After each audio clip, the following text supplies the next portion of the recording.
Programa Fala Carlão. Oferecimento Bradesco. Contrate crédito rural e concorra a tratores 0 km. Olá pessoal, esse é mais um Fala Carlão, direto aqui da COP27. E o Fala Carlão, você já sabe, é sempre na prateleira de cima do agronegócio brasileiro. Brasil, eu sempre falo, outro dia conversando com o presidente da Embrapa, o Celso Moretti, ele falou assim, Carlão, o Brasil, a agricultura brasileira, ele é parte da solução de tudo. Mas eu falo assim, porque o agricultor brasileiro pode de tudo. E mais do que isso, né? Quando a gente pega esse mundo estendido, a economia brasileira, você está falando de energia, a gente já tem uma matriz energética, talvez a matriz energética mais limpa do mundo, né? E agora com esse crescimento, até o vento joga a nosso favor. Então eu queria que você começasse por aí. Sim, o vento joga a nosso favor, o pessoal do agro tem razão, né? A resposta do Brasil, até pela essa questão do clima, é a agricultura e a agricultura sustentável, a agricultura verde. O Brasil tem um potencial enorme para a agricultura. E o segundo potencial maior que o Brasil tem é a energia. Então nós temos que olhar tanto para a bioeconomia, pensando na produção, e também na questão da energia, porque a energia, ela responde por 74% das emissões globais. Então, se nós fizermos uma energia sustentável no mundo, nós já vamos eliminar 74% das emissões. E quando nós colocamos o Brasil nesse cenário, o Brasil é o país mais renovável do mundo, na matriz que ele tem hoje e na capacidade de produção de energia renovável e de produzir um agro também renovável, um agro verde, um agro sem carbono. Então, essa energia que a gente tem, esse potencial energético, ele vai ser importante para a produção específica de eletricidade, mas ele vai ser importante também para a eletrificação da matriz, os veículos elétricos, usando etanol também, usando na agricultura e também na indústria de commodities. Nós somos capazes agora, com toda essa energia competitiva, produzir as commodities verdes e também exportar essas commodities. Dá uma passagem assim para o pessoal entender o que é o escritório hoje. Tá ótimo, olha, é um escritório que a gente fala que ele é full service. Então ele atende todas as áreas relacionadas à parte empresarial. Então, operações de compra e venda de empresa, parte de financiamento de projetos, arbitragem, contencioso, a parte do criminal relacionado aos aspectos empresariais também, questões regulatórias. Então, tudo relacionado aos aspectos de uma companhia. Então, o que ela precisa funcionar, as autorizações, as outorgas para tanto, a parte relacionada a instituições financeiras, se você precisa de algum tipo de crédito, títulos de dívida. Então, é um escritório que ele oferece uma assessoria completa para as empresas. E é onde eu me incluo também na parte ambiental e ESG, que é um tema que está cada vez mais em voga na atualidade. Pois é, na verdade, então você é mais do que um escritório de advocacia, me parece uma coisa onde vocês estão, vamos dizer assim, intimamente ligados com a estratégia de negócio dos seus clientes. Pode além do direito, vocês encaixam na estratégia? Eu estou quase te contratando para apresentar o escritório, que está melhor do que eu. Mas é isso mesmo, acho que a nossa ideia é fazer parte do dia a dia. A gente gosta de entender os negócios do cliente, tá com eles do começo ao fim. A nossa parceria, ela não é de curto prazo, muito pelo contrário. Tanto é que a gente já está falando do escritório que tem 75 anos, então isso Quantos anos? 75. Uau. Isso mostra assim, a perpetuidade das nossas relações com os clientes.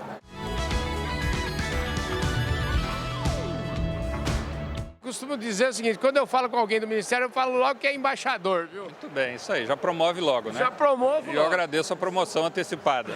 Sua profissão é uma coisa muito bonita, né? Eu, como brasileiro, admiro muito, porque vocês, na verdade, têm uma responsabilidade gigantesca de falar em nome do país, né? É verdade, é uma responsabilidade muito grande e uma honra ainda maior.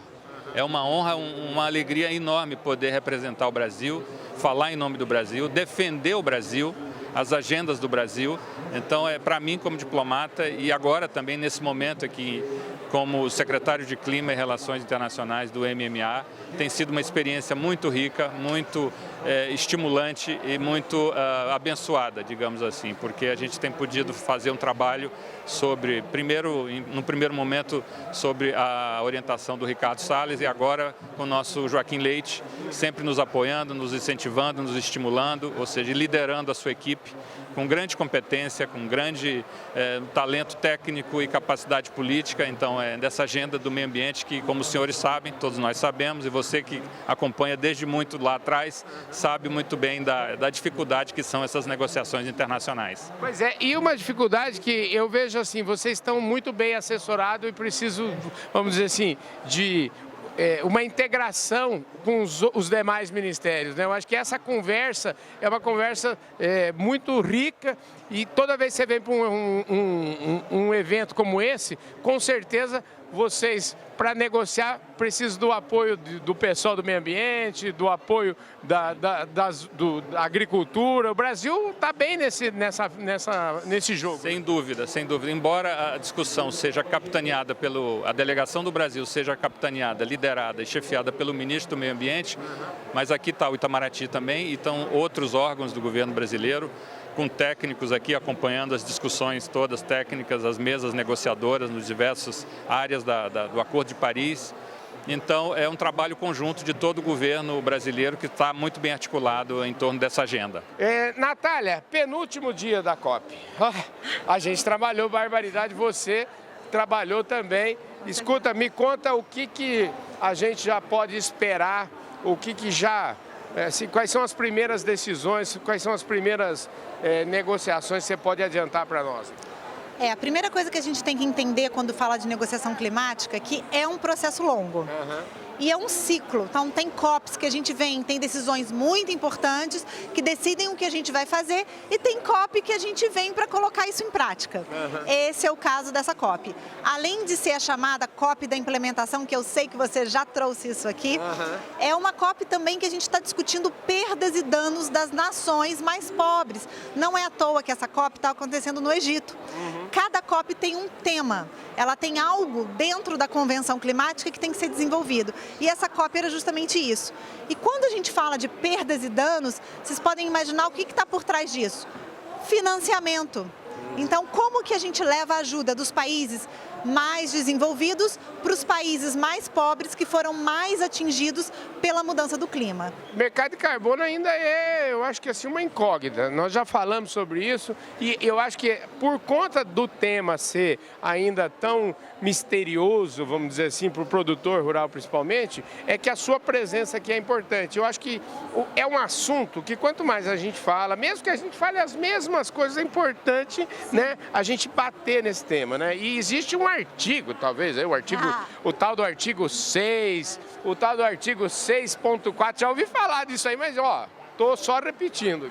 Olha, o que a gente tem que entender no mercado de carbono e por que a gente está interessado de falar desse assunto é o seguinte: existem projetos, iniciativas que nunca ocorreriam se não fosse pelo incentivo, pela vontade de você gerar o crédito.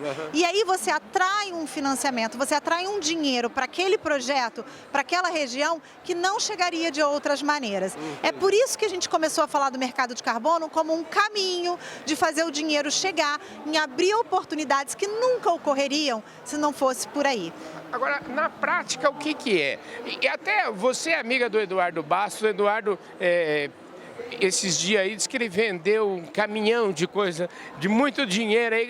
Exemplifica para nós o que está acontecendo. Vamos lá. Vamos para ilustrar isso de caso concreto. Vamos falar de um projeto de reflorestamento. Sim. Você pega uma área que você se propõe a reflorestar, pode ser um déficit de reserva legal, um pasto que não tem uma produtividade elevada e que uma parte dele você vai restaurar. Você segue técnicas. Existe toda uma metodologia, uma questão que exige um passo a passo a ser seguido por empresas especializadas. E uma vez que aquela floresta começa a crescer, você começa a medir o carbono que está sendo capturado naquela biomassa, naquela árvore. Quando isso é medido e capturado, você gera um certificado, que é o crédito de carbono. Esse crédito de carbono ele vai ser registrado e a partir desse registro, quando é verificado que é real, que essa captura foi feita, vira um valor monetário. Aquilo é algo que pode ser negociado. Então eu pego aquele certificado e vendo para uma outra empresa que tem um compromisso de retirar carbono da atmosfera. Isso é o mercado de carbono. E que essa empresa não consegue fazer isso na atividade dela, ela tem que fazer de outra forma. Uma coisa que veio dessas negociações climáticas, que é muito interessante, são empresas das mais diversas atividades que se dispõem a reduzir carbono da atmosfera. Eles assumem compromissos, os chamados net zero, ou seja, aquela emissão líquida zero nas suas produções, e para ajudá-los a fazer isso, parte do esforço é feito através da compra desses certificados de carbono que os projetos conseguem gerar e oferecer a essas empresas.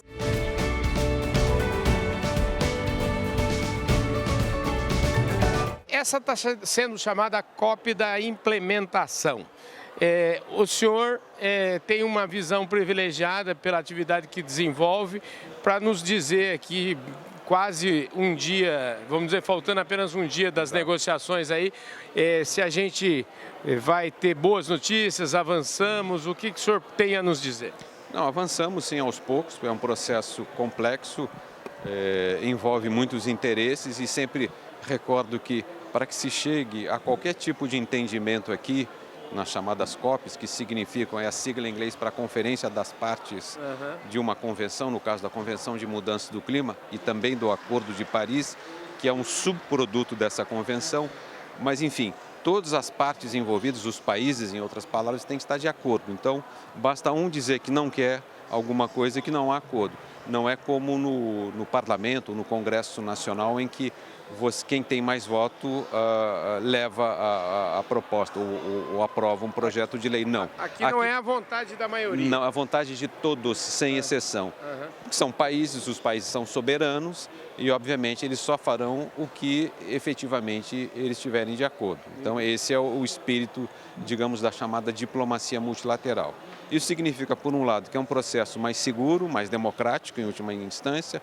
Todos os países têm que estar no mesmo barco, mas toma mais tempo. Sim. O que explica, às vezes, a complexidade e a demora de se chegar a resultados. Mas o esforço é grande, tanto é que nós temos, desde 92, essa Convenção Quadro das Nações Unidas para a Mudança do Clima, cujo propósito é exatamente esse, você criar uma moldura institucional no plano internacional, no plano multilateral, ou seja, entre países, para que nós possamos alcançar resultados, no caso desta convenção, de reduzir os gases de efeito estufa. O Acordo de Paris é um acordo mais concreto que diz que nós temos que chegar a entendimentos para que nós reduzamos significativamente as emissões de gases de efeito estufa. Todos os países têm de fazer, inclusive o Brasil. E para isso nós criamos, no âmbito desse Acordo de Paris, uma ferramenta chamada Contribuição Nacionalmente Determinada, em que cada país diz o quanto ele vai reduzir de emissões de gases de efeito estufa, com prazo determinado. No caso do Brasil, por exemplo, nós temos uma NDC, uma Contribuição Nacionalmente Determinada, na sigla em inglês, muito ambiciosa, comparável à de países desenvolvidos, da União Europeia, Estados Unidos, Reino Unido, por exemplo. Ou seja, até 2030, daqui, portanto, 8, 7 anos, nós teremos que reduzir em 50% as emissões de gases de efeito estufa, tomando como base o ano de 2005. Isso exigirá um esforço muito grande de todos os setores da economia brasileira, setor de serviços, setor industrial, energético, dos próprios consumidores e, naturalmente, também do setor agropecuário. Então, é um esforço muito grande, mas é um esforço que merece apenas ser feito sob pena de nós não alcançarmos os propósitos do Acordo de Paris e criarmos problemas seríssimos decorrentes aí do aumento da temperatura média global. Maravilha. Embaixador, muitíssimo obrigado, Carlão, pela sua presença. Eu que agradeço. Aqui, depois eu quero ver aí a... Eu falei aqui com o embaixador, Paulino Franco de Carvalho Neto no Fala Carlão, mais prateleira de cima, impossível. Muito obrigado pela sua audiência, um forte abraço e a gente vai ficando por aqui. Obrigado, Carlão. Prazer estar com vocês aqui. Valeu. Obrigado.